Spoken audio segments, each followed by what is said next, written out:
L'expression femme potomitan, ça affiche la condition de la femme, ça l'oblige de prendre la posture de la personne qui doit gérer tout.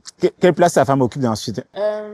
J'ai envie de me concentrer de toute façon sur la place de la femme dans la société caribéenne et guadeloupéenne. Enfin, je veux à large caribéenne parce que finalement on retrouve à peu près la même chose dans toute la Caraïbe, à quelques détails près. Mais déjà on est dans la déconstruction, je pense, j'espère, de la femme potomitan. C'est-à-dire que pour moi déjà on est dans la déconstruction, on essaie d'être dans la déconstruction, en tout cas celle qui est en mon conscience, de la femme potomitan. C'est-à-dire que c'est vraiment une étiquette qu'on nous a mise depuis longtemps, parce que on se l'est créée finalement, de femmes caribéennes et femmes fortes. Femmes qui vont toujours pouvoir gérer toutes les situations de la vie, tous les obstacles de la vie, peu importe. Et ça, encore une fois, ça a encore eu son aspect, enfin ses aspects positifs, parce que oui, effectivement, sur un aspect, nous sommes des femmes fortes, à plein de niveaux. Oui, on arrive à encaisser énormément de choses, mais parce qu'on a très peu de choix, en fait.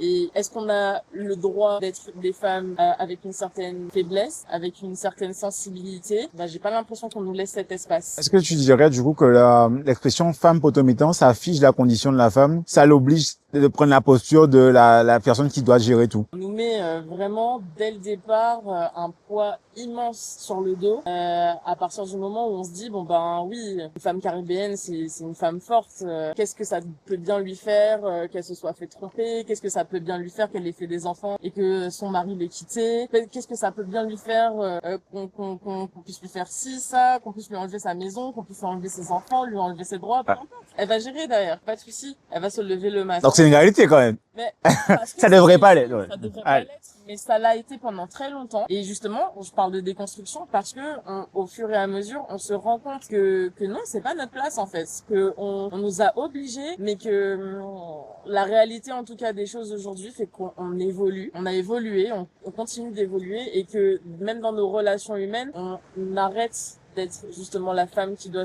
tout gérer. Là, on essaye en tout cas de laisser s'imposer l'homme par rapport en tout cas aux responsabilités.